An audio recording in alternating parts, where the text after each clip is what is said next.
I'm sure you boys saw this all over your feed, but the Beeple dogs were just insane. Like the earned media on that was absolutely I nuts. totally Did you missed see this, it? by the way. Bilal, did you see it? Oh, Oh, sorry, yeah, on the feed, but not fully. But I let saw me he So, was just there. I saw this. his posts and stuff.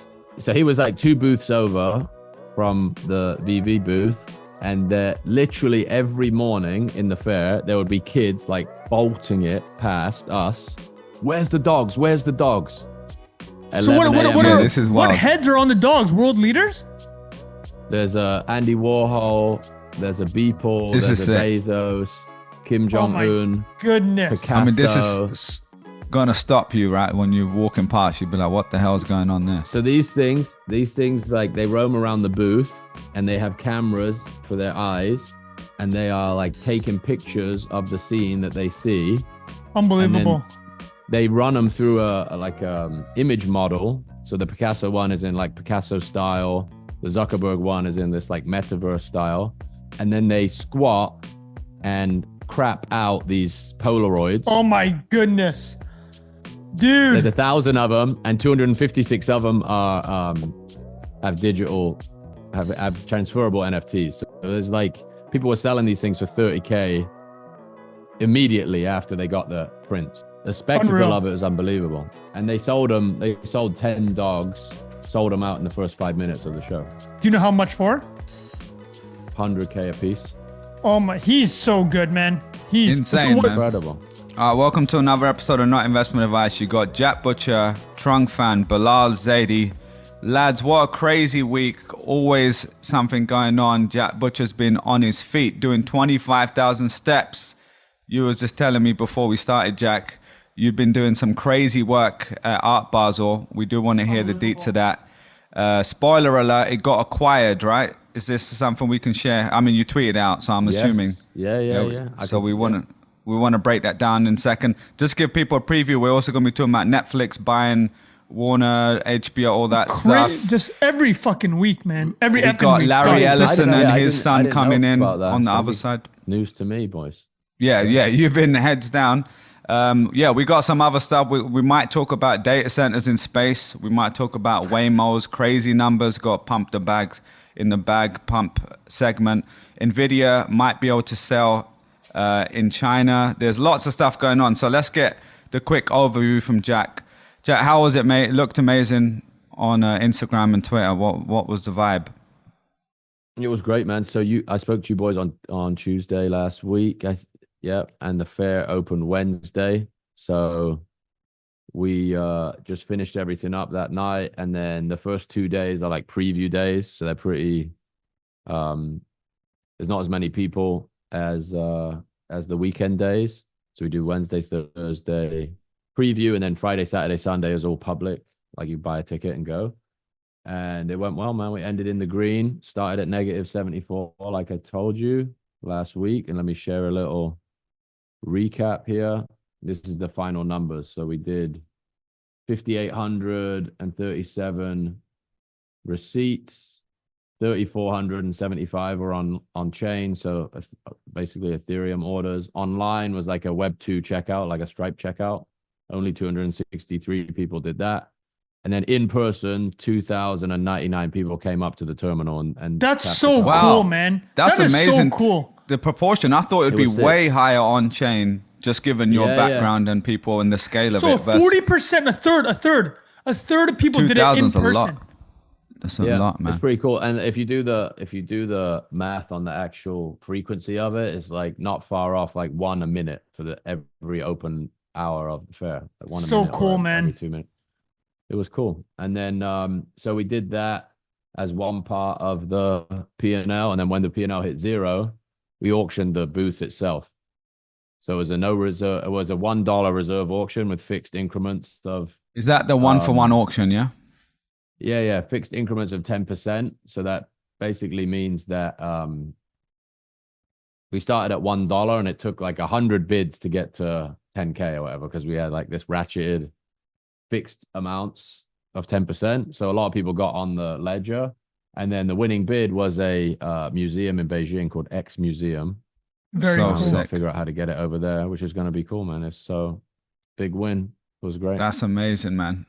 I love that What you wrote co-signed at one. I don't know if it was in that one or the one you posted before, but it's like co-signed on Yeah, chain or whatever. And so then basically the idea of the digital for the exhibition itself, there's a space for a signature to essentially sign off on the P&L for the person who collects it. So the same thing we did on every other receipt, you have the ability to do that on the like main artifact too. So that's their signature on there. And Jack, you're telling us a couple NIA listeners Yeah, rolled by. Very a cool. couple NIA listeners came by. Some of them with their families, wives, girlfriends, Man, shout kids. out. So it was very cool to meet NIA listeners in person. Thank you guys for coming through. Everybody got a receipt too. Every NIA listener that came by. And yeah, it was good, man. It was great fun. So hopefully more stuff like that coming next year. This is your third year at Art Basel in a row. I've been there to do like events on the side, but this is the first year in the proper fair. First year. Okay. So this is What like, is give us listen, give us the lessons, the key takeaways, or what is your overarching red boy insight? time. There we go. so I think the cool thing about this was like you learn in real time over the course of 5 or 6 days how to talk about it and how to like change what you say to communicate what you're trying to communicate. So there's many layers of intended commentary in there, but one is like the digital version of this will be way more immutable than the physical version. Like these are printed on thermal paper, so in 5 years they're just going to be white pieces of paper again. But the digital versions will live forever. Wait, was that on And purpose? The thermal paper? yeah, yeah. Oh, yo! So the text is gonna be gone, or whatever ink or whatever. Eventually, yeah. Wow, dude! And they're all gonna fade. Like the to white Declaration of paper. Independence at the National Archive, like you got the proper glass. You know, one guy's gonna do it, right? You have to have it in a cooled room Yeah. and glass, UV glass. No fingerprints. Yeah, so Don't get your oil fingers on it. Oil will mess it up too. So yeah, there was just a ton learned about, you know, the NFT like the perception of that acronym is still not great in the traditional art world. You know, like went through that boom bust cycle and is largely like just a complete alarm bell turn off if you make that a part of any artwork. But I do think this resonated way beyond that, and the NFT itself is non-transferable, so there's no speculation on the back end digitally. And I think even that framing helped people sort of see it for what it was conceptually, rather than like, oh, this is, you know, another like attempt at this massive bubble hype thing. So did you hide any reference to people got NFT? Like, is that what you did? Did you like, or just not make it? It was in there, but it was clear that it was not a transferable thing. And people Okay. ask about what's anybody that didn't understand that would ask about the NFT component, and I would say, yes, you get one, but it's not a tradable object. It's really just like a receipt of your receipt. And there's Was there a I think I said contentious? it last week. There was a couple people that were like visibly distressed by it. What age bracket were these individuals? Seriously. I would say like, but it was like barbell, like maybe like Gen Z and like late boomer were the like most Wow. And aggressively like what? upset or So challenging. And then what was the convo? Like, give me an example. Give me an example. 65-year-old Fred rolls up. What was he saying to you? I think one of them was like, so you're on that one. It's like, so you're asking for donations, and I'm like, not in the same way that everybody else selling art in the fair is asking for donations. Yeah, I am. That was like the framing of it. Based on the fact that the price was variable, I think that was one part of it, that people sort of associate that with a donation as opposed to a product sale. You're muted, bro. All right, Rafa, we'll just keep that because this will be a nice NIA moment. But wait, so interesting. So he bought. What about the Gen Z? I'm surprised that the younger gen was worried about NFT. Well, I would say that the only couple of examples on that end, I would say, is like largely a big hit with younger people because of the okay. accessibility of it too, where it's like you can the way this was constructed, you're actually exhibiting at Art Basel for $1. Yeah. Like your contribution becomes part of this object, which is a very interesting narrative. Like we're essentially renting space from the fair to sell that space to people who attend the fair. So they become part of the object. And people mostly got that. And like really young kids, like 6, 7 and up, they loved it. Like they would dude, you gotta. yeah, do Things the are coming receipt out, and then right? look up at the board and like the numbers change and they would like be talking to people who were checking out and say like you need to do this amount to get it to, to get to the next round number on the wall and stuff. So I feel like it was a massive success. I think some people just instantly understood it and a lot of other people were sort of intrigued by the crowd because it had that effect. We actually changed it from 3 kiosks to 2 days in, and that just created a bigger crowd of people around it. And it also made it way easier to film it in a vertical frame, which was huge for the prepare the the threads of it. Prepare the 6 lessons thread, Jack. Look at the lessons on this one. A lot of lessons, and it was very cool to especially like refine pitch over the few days and like see which parts of it people lit up or when they started to change their mind, like they'd be skeptical up until about halfway through, but you can't skip the context to get there. Some people, you can't change their mind, but refreshingly, I think a lot of people, once they had the context of it, they're like, oh, it's interesting commentary at least. Bilal, are you back on? You had a question for Jack? Yeah, can you hear me or not? Yeah, you're good. Okay, cool. Yeah, it might come in and out. My 9-year-old mic is giving out, boys. It looks like a 9-year-old mic. I'm not gonna lie. Yeah, it's been around the world. This is normally pretty sturdy, but Jesus. All right. No, well, there was an AMA question, which we're gonna do AMAs later, but this was relevant. So you kind of answered it, but Jordan Kalman had asked, I'd love to hear Jack talk about the art critic's take on his Basel installation. It was brilliant, but as with everything, there's always a counter opinion, which you kind of just talked about, but you just said curious to know your thoughts, hopefully more than they just don't get it. Worth also asking about positive feedback he received too. So again, whatever you feel like you might have already answered. Let's zero in on the art critic side. Let's talk about what were the industry insiders that you talked to, not random old or young And person. also like when you post it, I'm sure there's people that are commenting both ways as well, especially people who don't know you. Like I was seeing all your stories that you posted, like obviously people who follow you get you and understand it, whereas there were other people coming to your booth and resharing on their stories, and their comments are obviously very different, so I'm just curious how you took that all in. There's I forget who said this, but it's like the Marmite rule. Like if you want maximum attention, you need 50% of people to hate the thing and 50% of people to love it. I don't actually think we got close to that ratio. I don't think there's definitely people that were like critical of it or just said it was lazy or stupid or whatever. And the I would say 80% of people are like, oh, it's clever, or there's like, I understand why people would participate in it. It's also, you're asking people to spend $1, of which like half is going to Stripe. So like you can participate in this thing for a relatively reasonable amount of money, take something home from Basel, which is another part of like how the digital art world differs in my mind from the physical art world. Like you cannot take home a piece of artwork from Art Basel unless you have the like the cash to buy it, like 100x multiple of the cash to buy it, because you're not going to spend all your money on a painting or so. Yeah, I just think trying to bring in some of the things that are great about like internet native art, which is the accessibility, the network effects, and the sort of the experience you can have on the back end of purchasing something. Like you become part of this group of people that owns it and converse with people and connect to people, versus like you buy an object, you go home, hang it on the wall, and you're done. So I think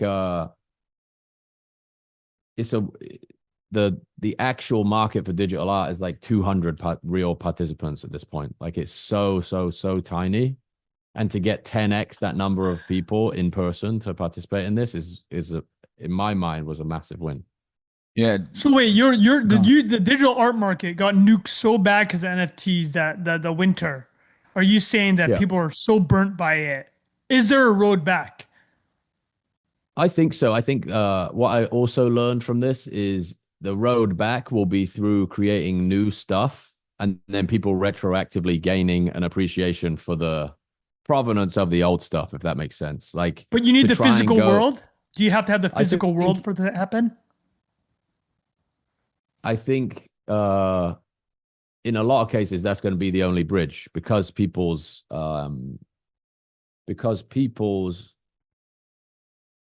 assumption of what art is or the experiences they have with art are physical. Even if the experience to get the digital thing is physical, I feel like that's different than issuing something through a screen to a screen. You know Yeah. what I mean? Like you could have this same experience where the artwork is never a physical object, but you remember the experience you had with the person that was issuing the thing. And I'm sure you boys saw this all over your feed, but the Beeple dogs were just insane. Like the earned media on that was absolutely I nuts. totally Did you missed see this, it? by the way. Bilal, did you see it? Oh, Oh, sorry. Yeah, on the feed, but not fully. But I let saw me he So, was do there. I saw this. his posts and stuff. Let me and do this. Hang and on. you know Beeple casually, right? So did you guys have a chance to chat? Oh my Yeah, yeah. God. So he was like two booths over from the VV booth, and literally every morning in the fair there would be kids like bolting it past us. Where's the dogs? Where's the dogs? So 11 a.m. Yeah, on this is what wild. heads are on the dogs? World leaders? there's a Andy Warhol, there's a Beeple, This there's is a sick. Bezos, Kim Oh Jong my Un, goodness. I mean, this is Picasso.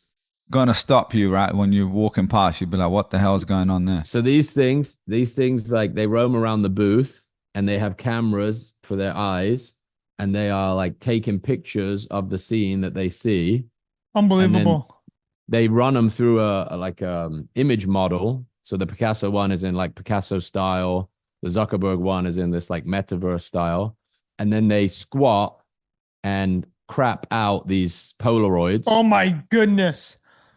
There's Dude. 1,000 of them, and 256 of them are have have transferable NFTs. So there's like people were selling these things for 30K immediately after they got the prints. So Would you there's say like that this was the most talked about exhibit?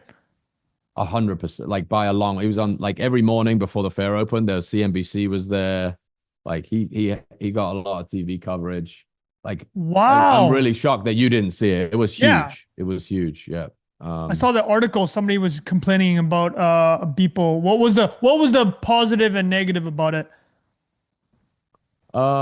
Positive, I think, was just like it's interactive and interesting. The other thing is like we were setting up days before any of the public came in, and every single person working there, like whether they're building the booth or like literally any person that walked through that space would stop and get their phone out and take a picture of it. Unreal. The spectacle Unreal. of it was unbelievable. And they sold them. They sold 10 dogs, sold them out in the first 5 minutes of the show. Do you know how much for? 100K a piece. Oh my, he's so good, man. He's so Insane, what? man. Incredible. Give us your He's review, unreal. Beeple. And the guy's we could get him on it for sure. We get like, he will Yeah, be let's do in it. that cage all day for like 8 hours. He's standing in there, Oh, he's talking to dedicated. people, giving the prints out. Like the guy obviously had an incredible result a few years ago and could have never, didn't have to do anything Yeah, but ever again. he's He's put kept everything back going. into this world It's amazing. and is a massive supporter of every other participant and came over to us and bought receipts every morning. Oh, And amazing, man. just Dude. incredible guy. Really, really an amazing Legend. guy. And yeah, massively deserved success for sure. That's awesome, Congrats, man. mate. Amazing stuff.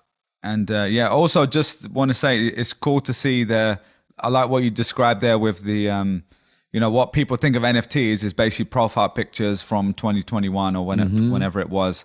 That's what most people saw being sold for crazy amounts of money.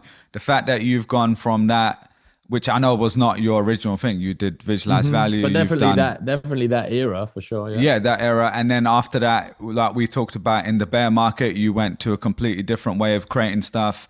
like lower price point, like people, it was more like grassroots equivalent. And this was close to that as well. When you shared that receipt, the summary, it reminded me of like a grassroots politician when they share like, oh, my average donation was $11. I know we're not, you don't like using the word donation because it isn't a donation in this case, but I'm just saying that style it's of not like, a donation because I'm going to spend it, Like, yeah. So do a lot of donations, to be fair, but yeah. But I'm saying like the interesting thing about it is, I think that's also what's cool about it is it kind of confronts people's economic assumptions about what buying and selling art is, and a lot of that stuff is the other half of the fair didn't get as much coverage this year because all of the like madness was in this back little section. We were like right in the back, section Z, literally called section Z. Oh, that's amazing. Everything else has a different letter. What, they try to shove all the crypto or NFT related stuff in the back, and you guys ended up winning? Yeah, I wouldn't say they tried to. Like they maybe you could say like took a risk in like presenting that to the traditional art crowd, but it's also a lot of the coverage basically said these fairs have no choice now but to incorporate this stuff because they also want crypto buyers to go to their other booths. And I think. Well, bro, it's like that's why you put Apple in the mall, bro. You want people walking by Annie's Pretzels. Exactly. You're like, you smell the pretzel, and you're like, yo, I haven't had an Annie's pretzel in 20 years. Maybe I'll get one today. Exactly. Wait, exactly. All right, boys, let's move because we only got 45 minutes today. All right, I got a funny headline for you guys. Here's the criticism of Beeple, which is just hilarious. Wake up, Beeple. Crypto-backed artworks at Art Basel Miami Beach advance the wealth mechanisms they claim to subvert. Oh, I'm in that one. The viewer, a participant in the ploy. Wait, hold on, Jack. Well, you're in that one? Okay. I'm in. Search my name. Yeah, you're in there. Oh, here it goes. Jack's proud of this one. Okay, oh my God, in a new section titled 010, backed by the crypto marketplace OpenSea, Jack Butcher's self-checkout is its most shameless manifestation. The installation consists of a checkout counter powered by Stripe terminals that beckon visitors to tap their cards. Awesome idea, by the way, and pay any amount, receiving a printed receipt whose length is proportional to their payment and comes with a, Jack, wait for it, NFT companion. A ticker above the counter tracks the lucre from an initial value of negative 75,000. Butcher's stated investment in the piece. Let me put a sidebar here. I love how she wrote Butcher's stated investment like you lied about it. Oh, he stated the investment. I love that you're doing Dr. Evil the way your voice. When I informed a man who forked over $37 for a rather short receipt that he could have bought several pastries at the nearby Manam cafe with that money, he looked at me like I was the ignorant one, like I was the one who had missed the point. I have purchased an original artwork, he told me. Dude, this is absolutely incredible. Also, Trung amazingly read out there. That was very good. I gotta say that was incredible. That was written Northeastern Columbia J School grad style. I have friends that went to Columbia J School. By the way, I'm not saying all of them. Those thick ones. Super thick glasses. Super thick glasses. Eats kale salads for lunch. I like kale salads. Hey, nothing wrong with a kale salad. Yeah, let's get it. All right, boys. We appreciate the coverage. We appreciate the coverage. Oh, yeah, no, respect. What is it? Was it called the Mermaid Rule, Jack? Marmite. I think it's Marmite. But like Australia has Vegemite. How much time do we have?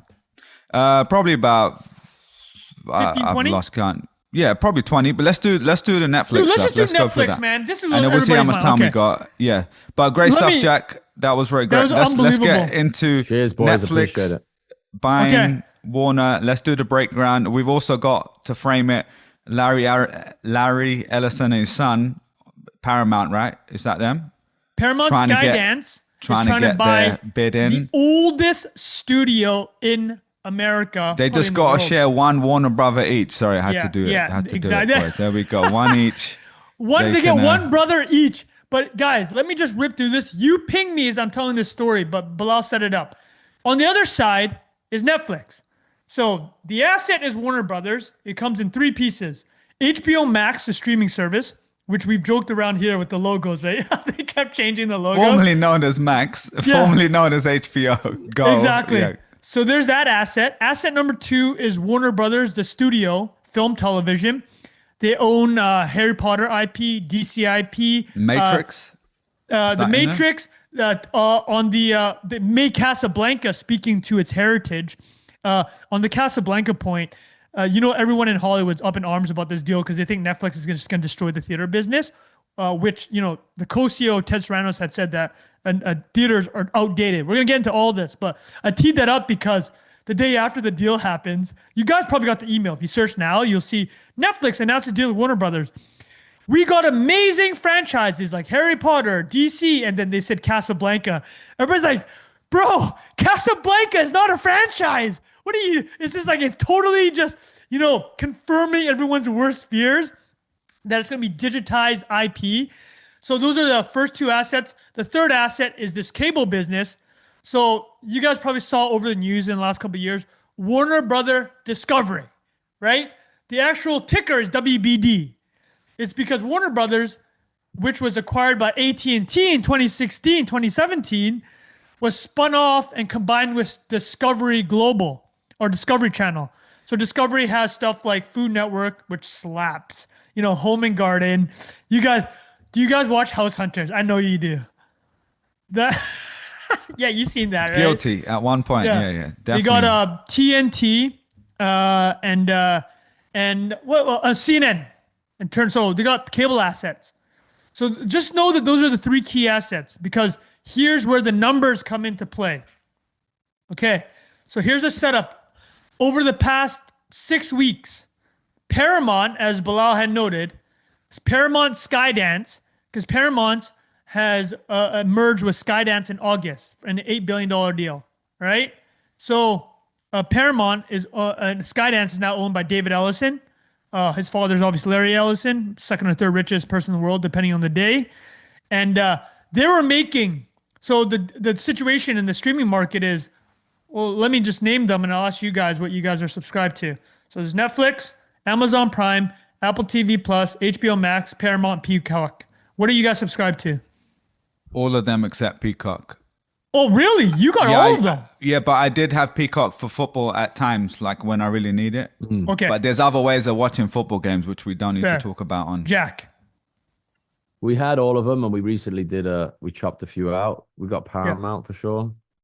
And then Apple, HBO. I think a few through Prime, they get you on the Prime channels, the Prime label, on. Where you add it to watch one, and then you become a source of recurring revenue. But obviously Disney Plus, right? No, Disney Plus. Oh, that's right, because your children don't watch. Mm-hmm. Jack, man, just a shout out to Jack's ironclad rule on screen time. Celia, yeah, shout out to Celia. Ironclad rule on screen time. That's fantastic. Okay, so obviously there's a lot to juggle, right? And then in that set that we just mentioned, Apple and Amazon, they don't rely on that streaming service to survive, right? It doesn't matter. It's a footnote in their larger businesses, right? But then you have Netflix, which has won the streaming war effectively. It's like it has reached scale. It's 300 plus million subscribers. Positive cash flow. It issued a ton of debt in the 2010s, spent over $100 billion on content, and basically was able to, license from other studios and build a streaming base, which allows it to have positive cash flow. Or came out on the other side. Then you have Peacock, HBO Max, and Warner Brothers. They call them subscale streamers. They're all losing money hand over fist. And Disney was kind of, in that realm, but Disney also has multiple business lines, and it's Disney Plus has come on the other side. It's profitable now. So for the last 2-3 years, everybody's been expecting some type of tie up between Paramount Plus, Peacock, and Warner Brothers, right? They're just assuming that these subscalers will combine because they have to, or else they're going to go the way they do. Combine the libraries and they'll exist. So Paramount became the favorite after Paramount Skydance was created, and it sounded like they were going to get Warner Brothers, combine it with the streamers, keep the cable TV because David Ellison runs CBS, and they would have gotten CNN. And obviously his pitch was CBS. You guys have probably seen it, a lot of things with the Trump administration. But his pitch was that they're going to start appealing to the middle 70% of America. That was what the pitch is, right? A lot of these networks have gone quite partisan. MSNBC is obviously left-leaning. Fox is right-leaning. We kind of all know that setup. So when he bid he started making unsolicited bids to Warner Brothers Discovery. And you guys, if you look at the stock chart, it's grim. Warner Brothers Discovery was $7 earlier this year. I think right now it's around $27, $28. So David Zaslav, who came up in the cable side with Discovery, took over Warner Brothers Discovery and has just become a Hollywood hitter, and people like aren't crazy about his style. Like, he rolls in, he loves to be a man about town, allegedly, and this will come into play because as David Ellison made these unsolicited bids, what ends up happening is that as a public company, when you start getting bids, you're put into play is a terminology in investment banking. That means as the board, your responsibility is to solicit other bids now. Like, you have to go out and find who will pay top dollar to create some type of auction process. Once the assets are in play once the bids are made. And so no one thought Netflix was going to do it. Netflix doesn't buy famously. Reed Hastings says they're builders, not buyers. That was the former CEO. Now they're run by co-CEOs Ted Sarandos and Greg Peters. Having said that, we just mentioned they've reached 300 million subscribers, right? Plus, they've done all these things they said they'd never do. What has Netflix done in the last 5 years, guys, that they said they would never do? There's off the top of your head. Ads? Bilal. Yep, they've started doing a free ad tier. What else have they done? In India and stuff like that, yeah. Yeah. What else? Password crackdowns. Live TV. Oh, Live password. TV. Yeah, Bingo. number of devices. Sports. Gaming. And buying companies, because they also said that they don't really think about they're builders, not buyers. It's because they've just maxed out. They pulled every lever. To their point though, they've done it incredibly well, right? Like, Netflix is worth, I don't know the number today, it's like probably worth 420 billion. That's more than every other company we just talked about. That's more than Disney. I love that Trunks. I don't know how much they're worth, but I'm going to say a very precise number. 425. No, so they're bigger than Warner, Comcast, which owns NBC Universal, Peacock, and Disney, and Paramount. They're bigger than all four of those subscales plus Disney. Sorry, three subscales plus Disney combined, right? So those four companies I just mentioned are worth about 380 bill. So they won. All these moves they said they would never do helped them saturate the market. Now they're looking at David Ellison, though. David Ellison, money bags Larry, infinite money, and tech. Their tech background, right? Because remember, Netflix won because they just have better technology, better UX, better algos. Now you got Larry and David Ellison coming in. Infinite bankroll. And they're rolling up assets. So apparently Netflix was looking at its engagement numbers and they realized that they licensed a lot of stuff from Warner. And if they lost a lot of those TV shows, movies, it would hurt engagement. And it would empower Paramount, which would be a true, a peer threat. So this was both a defensive and an offensive move. And so the deal hits, and then I'll just walk through the two sides and you guys can pick through and follow up questions. Netflix is offering on Friday. They came off the top rope and no one thought they're going to do a deal. Just again, because they're builders, not buyers. But they came in they said the following. We'll offer $27.75 for just the streaming and the studio. That means we'll leave the cable assets to the side. They're saying, and it'll come down to this, how much is that cable asset worth, Discovery Global? They're saying it's worth $3. So combined, their offer is $30.75. Paramount, Skydance, is offering $30 a share, all cash, today. So this is relevant because the Netflix deal won't close. Because you said a few numbers. What was the percentage Paramount's amount $30. More? Yeah. Netflix is $27.75, but they're saying What's the that leftover translate to, in terms of I'll run that value. billion numbers, but let's just say that they're saying that the cable asset is worth $3 a share. So just call it 10% of the entire deal. So at a high level, it's $83 billion enterprise value. So enterprise value includes debt. So Netflix is offering $83 billion enterprise value. Paramount is offering $103 billion enterprise value, but that includes the cable asset. So effectively, it comes down to what is that cable asset worth? David Ellison saying it's not worth very much. He's saying $1 a share. Netflix is saying $3 a share. And the reason why, forget about the 1 or 3. All you need to know is that it'll come down to how much is that cable asset worth? Because it came out in the news that Ted Sarandos had lunch with Donald Trump in mid-November. And he had met with Donald Trump because a lot of people in the administration, as you guys you probably heard, the Ellisons are close with Trump at the White House. Donations, things of that nature. Ted Sarandos, Netflix are much more left-leaning. Reed Hastings, no longer involved at the operational level, but was a huge Democratic donor. But Ted Sarandos, co-CEO, had developed a relationship with Trump. He had made the case, don't hit us with an antitrust case because we'll roll up the number 3 or 4 streamer, but we're competing with YouTube, TikTok, right? We're not competing just in the streaming space. But so those are the 2 offers right now. And the other thing that's worth mentioning is the Paramount deal closes now. It would close not now, but like sooner, because the Netflix deal has to wait until Q3 2026 for when Warner Brothers Discovery spins off the cable assets. So there's a lot of moving pieces there. Let me throw it back to you guys. No, that was a great breakdown, Trung. And then I'm just going to read this one little tweet to add context, and you guys should fact check me if this isn't correct. Someone tweeted this, said, so if Paramount wins, Larry Ellison and his son will control TikTok, Warner Brothers Studios, Paramount Picture Studio, CBS, CNN, all of HBO and Paramount Plus streaming library. They would also control almost every major cable channel. They would have distribution that is possibly even greater than Disney. No wonder Netflix doesn't want them to have Warner Brothers. Well, do you think that is very accurate? The TikTok's not done deal. So that's not done. Something that's ongoing. No, but that is a good point because they are front runners. Oracle is already hosting TikTok US data. And we know that 5 years ago, the Oracle was in the lead because, again, Larry Ellison's relationship with Donald Trump and the White House, donor to the Republican Party. So that part's true.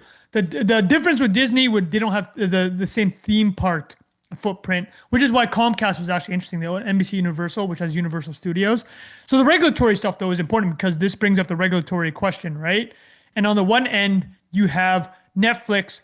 Ted Sarandos had a relationship with Trump. He felt confident that they could come in, and if people said that this was a monopoly, they say, no, this is not a streaming. This would be a streaming monopoly, but we are in general entertainment, right? Like Bilal's former employer, which we haven't mentioned yet, YouTube or Google, is a juggernaut. It's bigger time watched and a TV time watched. We consider television, even Paramount itself would be already near a tie-up with Warner Brothers and Netflix. But then the David Ellison and Paramount, they've actually made the case. This could be meme of the week just while you're mentioning it here. YouTube sitting there watching. Can you see? Scroll up. Let me scroll up. Oh, no, that's as much as I want to see the first comment. Oh, the first comment. Is that you? What about TikTok? No. Oh, yeah. Anyway, but yeah, it was just the meme of the guy watching over everything, and it's like everyone fighting, and YouTube just chilling, basically, smoking a cigarette. Right? But yeah, sorry, keep going. No, that's a very fair point. And the thing I'll mention is, it is a fair point because your former employer, it's the beast, right? YouTube's better. But let's ask this then. Would you rather have all those streaming services we mentioned, guys, or YouTube? Just there it is. That's the competition. YouTube. Jack. Probably YouTube eventually. Yeah, it's not even close, right? Like, I guess it would be, but like the UGC, you can learn anything on YouTube, man. It's unbelievable. Every music video is there. It's like every stupid video podcast is there. No Taylor Sheridan content. That's true. Also, yeah, that's true. But also, Trung, the reason I said it was for AI purposes, for training your video models, like the exponential amount of new videos you're going to get in the real world for YouTube, I think will continue feeding the AI model. So that's partly why I said that as well. Oh, you're saying as an asset? I was asking purely for entertainment. Oh, okay. Yeah, I was just saying as like the owner of, they have that edge. But what would you do purely for entertainment, Bilal? Yeah, that's a hard one. I guess the YouTube can, in the future, bid for content and put it on YouTube. It's very difficult to go the other way around. So I would probably do it that way. And it's unbelievable how good YouTube Premium, because of how shitty the free version is, right? Yeah, exactly. That's has one way anyone to make made the product. free version? No one has done it better than YouTube to make the free version so bad that you got to do the YouTube Premium. 100%. And then, by the way, just a reminder, Larry Ellison has one of the best texts of all time to Elon Musk saying $1 billion or whatever you recommend in the text, in buying Twitter. That was incredible. Let's take a look. Let's take a quick look. Netflix is down. Netflix is down about 20% from its recent high, and then down 5+% since the deal's announced. From the announcement, yeah. Yeah, I don't think the shareholders are crazy about it. Paramount was up 10% yesterday. It's down right now. Let me see what Warner Brothers is. Trung, why do you think that shareholders don't like it? Is it just they think they're overpaying? Is it the fact that it signals that there's no other way for them to grow, or is it just they think it's overrated? Like, what do you guys reckon? Yeah, I think they're worried about swallowing the asset. I think it's gonna be a different, and they probably think, man, 80 billion is a lot of money, man. It's 72 billion equity value. But I mean, the other part that you bringing that up though is interesting. So let's talk about it. So a big thing that they were asked about was the theater part, right? That's what a lot of Hollywood is concerned about. So I think basically across the board, the creators in Hollywood, look at any headline from the trade publications, they're all very concerned about this. So the big criticism with Netflix is obviously the theater piece, right? And theater obviously is much smaller than the broader entertainment and streaming landscape at this point. But, directors want to make movies. And the question with Netflix is, how long will they keep the theater windows? Like, will they let a film be in theater for 2 weeks before it comes to streaming, right? And how many films will they make a year, right? These are the questions that are being asked. Netflix has bent a bit. Like for Greta Gerwig, they're allowing her film to go to IMAX, a new Chronicles of Narnia film. And they also let the new Knives Out film hit theaters. And then when they had a hit like K-pop Demon Hunters, they put it in theaters afterwards. K-pop Demon Hunters is an interesting example of what Netflix think they can do. They got that asset from Sony. They said that they blew it up in no way that any other film could have done. And then once it had hit critical mindshare, put it into theaters, right? So Netflix has shown a bit that they'll do more theaters, but at the same time, where's our attention, right? Let's just be honest. How many films have you guys seen this year in theaters? Curious. 0? Less than 3. What did you watch? What did I watch? I think I watched, what was it called? The Materialist, which wasn't that great. Now it's on you went to the theater for 4 hours? Yeah. No. It wasn't that long. No, it was the one with, what's that? Dakota Johnson. It was kind of a basic, it was like the one where she's like the dating, do you know what I'm talking about? She's like the New York dating person and she's like fixing up people. It wasn't that great, to be honest. It wasn't really worth going to watch. It was like a cold day and was like, what can we do sort of thing. I don't actually remember the other two. Maybe it was one. I don't remember. What about you, Jack? You think he said 0? You didn't go to film this year? I took my kid to see Elio. I'm going to watch Avatar 3, which I haven't even seen Avatar 2, but I know that it's going to be a crazy experience that I will never talk about or think about ever again afterwards. Dude, can we talk about how little cultural cachet Avatar has? Jack, what are your theories? It's crazy because it was I was just talking about this last week. The first one was so hyped up. It was unreal. Was that like a technical story basically? They're like 3D glasses, 3D film. Yeah. It was pretty cool when you watched that in the theaters originally. Yeah, didn't grip me honestly. Like I did watch it, but it was not I think very hard for it to live up to that was a huge story when that came out, man. Wasn't it like the most expensive film ever made as well? It was expensive. 12 years since Titanic. Dude, I mean, like, man, Titanic's such a good movie, man. Oh my God, dude. Titanic's unbelievable. Good movie. Prime Leo. Yeah, exactly. Or Prime Leo. So let me just end with this then. The Paramount Netflix deal. So that's a big part of it, the theater. So David Ellison says they'll release 30 films a year. If they have both studios, they're doing about 14 just with Paramount now. And but people are a little bit worried because whoever wins, that's one less actually, that's not true. Paramount combining with Warner Brothers would be one less studio. So you went from 5 to 4 essentially.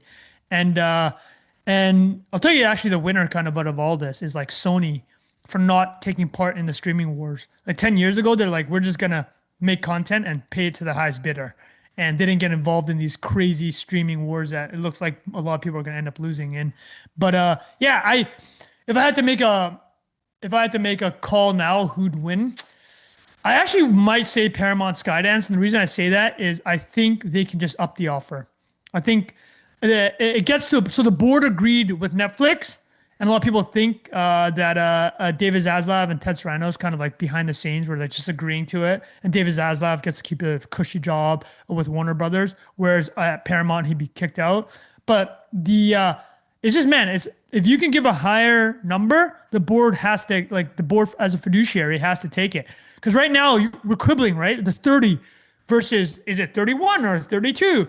If Paramount just said, okay, we're paying $35 a share, right? It's done. That's it. It's game over. So the other part too is, the last thing we'll add is Jared Kushner has joined the Paramount bid. So think of that what you will. Jared Kushner, Middle East money have joined the Paramount bid. And there is some regulatory concern over the Middle East money, but they just said they will have zero governing or inputs on management. It's a pure financial stake. And Jared Kushner, with Affinity Partners, his PE firm, just helped effectively the Saudi Sovereign Wealth Fund acquire EA, which we talked about a couple of weeks ago. So there you go. Just looking at Polymarket odds while you said what is it? Will Netflix close Warner Brothers? 21% chance by end of 2026. But who will close Warner Brother acquisition? 44% chance Paramount versus 39% Netflix. So actually fairly. So it's close. But the fact that it's Paramount only 10K volume though. It's not a lot of volume for this year. I'm surprised there's not more people betting on this because that's a pretty recent thing. Yet, that's true. Right, great breakdown, Trunk. Let's just finish this last segment. We've still got another like 5-10 minutes. So I'm just going to call out the Google thing was quite interesting. Ads coming to Gemini. I think it's worth mentioning because there's a conversation we've had before about monetization of AI. The three big things from them was ads coming to Gemini, apparently, data centers in space, which is just kind of a wild thing. Way more numbers, 450,000 rides per week versus 250,000 in April. They also announced AI glasses, or they talked about AI glasses. The one I want to get your take on is AI ads coming to Gemini, because that has a massive impact potentially on the whole space. Because we've talked about like my opinion is more people, if they do that, they'll probably make a free tier, or they'll have the free tier that will have more power, and the ads will come in there and it will bring down the cost of everything else potentially. Or people, or ChatGPT, etc., just going to play the Apple kind of game where we're premium for whatever reason, and they'll need to compete in that way, or they're going to need to add ads themselves again. So it makes sense to me that Gemini would launch ads because they've already got how many million advertisers, how many billions in advertising revenue. It's an easy add-on for people already buying ads on Google properties. But yeah, just curious on your take on that. Actually, Bilal, mention the mechanics, right? So if you are using Google Ads and you had the dashboard, you can buy across all the inventory across everything, like one touch. Yeah, I mean, there's different types of campaigns, but in one interface, you can buy Google Search and Search Partners, which is like Ask Jeeves equivalent, or those random search engines. You can buy Google Display Network, which is like AdSense essentially, banner ads, video ads, stuff like that. You can buy YouTube ads, specifically create, pre-rolls and stuff like that. There's one more. Performance Max. That's a so you literally just one more tab. It's like, oh, by the way, you can do Gemini now. Yeah, it's like it's basically a new type of campaign. Like when you go to create a campaign, it says what sort of campaign you want to make, and but it used to be when they launched, it was called TrueView ads back in the day. It was like a different interface. It might have even been like the Google team would have to make it for you originally, and then eventually they brought it into the main interface. Because if you just think about the mechanics, technically, Google Ads was based on search ads, which is keyword based. Yeah. And all of this stuff is like audience based. So they had to change the mechanics, even little things like you have a daily budget. This is probably too detailed, but you normally set a daily budget. Whereas a video campaign, you normally want to have a flighted budget. You want to say, we're launching that for 2 weeks until the movie's out. And then we want to finish and we want to spend the full amount. So all those sort of mechanics had to be added over time. But yeah, in this case, I'm assuming they would probably start with having, this is just me speculating, an ad format specifically for Gemini. It would also be like opt into Gemini, and maybe they'll just pull in search ads already created, because it is fairly similar. I'm not sure. Or maybe they'll have to make something very specific for it. It would be interesting. Oh, here's my one comment on it. Thank you for business Bilal giving the back end. So Bilal, let me throw this back at you. So we're seeing some scuttlebutt, OpenAI is talking about running ads. ChatGPT, honestly, missed opportunity, because where are they going to get the money to pay for all this stuff, right? Like we've joked about it here. 1.4 trillion in data center commitments against projected 100 billion in revenue. Like even if they 5x their revenue from here to 2030, they're short. I'm not doing, I'm going to do a little bit of mental math. You're short over $1 trillion, right? So obviously a lot of that's going to be from debt funding, equity investments as much as they can, trying to go public.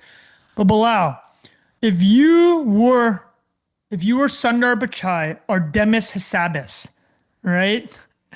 Would you potentially play no ads ever in Gemini? So you're the ad-free Gemini. You're the ad-free chatbot, and just completely screw everyone else that doesn't want ads. I wouldn't say, if it was my opinion without knowing all the details, I wouldn't say we'd never have it, but I would say for the moment, it's still a fight to get market share. So until you've really, because when you add ads, you generally create a worse user experience most of the time. They may have some spin to be like, no, it's the best ad ever, which is like maybe true, but it's still worse than just having a regular result. So in my opinion, I would, if they can eat that cost and see it as an investment for long term, then it would make sense. Or they might see this is a way for them to get another step ahead of OpenAI, because then OpenAI is going to have to, OpenAI then might have to be distracted by launching ads themselves, or maybe it just adds another variable that no one else is really doing, I guess. But yeah, personally, I would love no ads for a while as a user as well, obviously. Or it's like no, or maybe they're thinking it will be like more of a conversion, kind of like YouTube, right? It's like, oh, get rid of ads, pay $20 a month or whatever. So that could be another angle to it. So I would have like an idea, but the way they work is they look at data, like they would test it and they would see, do they think the conversion rate would be X amount? Would people actually be willing to pay for this? And the general gut feeling I have is most people don't like paying for stuff. So it's just, if majority of people don't like that, then ads is going to be there, right? So like everyone complains about YouTube ads, but only, less than 20% of people probably Which is crazy, because YouTube ads are, dude, I watched a 3-minute video. They had 3 minutes of pre, mid, and post. That's crazy. Listen, that's wild. The only people that want to pay for stuff in this world is Jack Butcher with any Taylor Sheridan content. And me not wanting ads. Jack, any thoughts on the ads before we wrap up and do our double record? Because we want to give our listeners holiday content. We love you guys. Let's finish it on Bilal's incisive commentary as a formerly employed Google. Amazing. Bookend. Right. Jack's expertise on art, Bilal's expertise on digital ads, Trung regurgitating articles he read 10 minutes ago. Trung GPT doing a great sandwich. job. There we go. All right. Well, I hope everyone enjoyed that, and we will see you guys next week. Just for people know the schedule, we're doing regular episode next week. The AMA questions you submitted will be probably the week after that, and then we're going to record another holiday, wrapping up the year one for end of the year. I just got to say, last thought here, Bilal we have not missed a week, which is insane. And, respect, obviously appreciate everyone's situation, but Bilal has been the rock. Bilal has been, as Michael Saylor would say, he's been the rock underneath Manhattan. He's been the slab of rock that makes everything else possible. And shout out to Rafa, our producer, always coming correct. 100%. Yeah, appreciate it. All right. I hope you guys enjoyed that. We'll see you next week. Cheers. Bye-bye.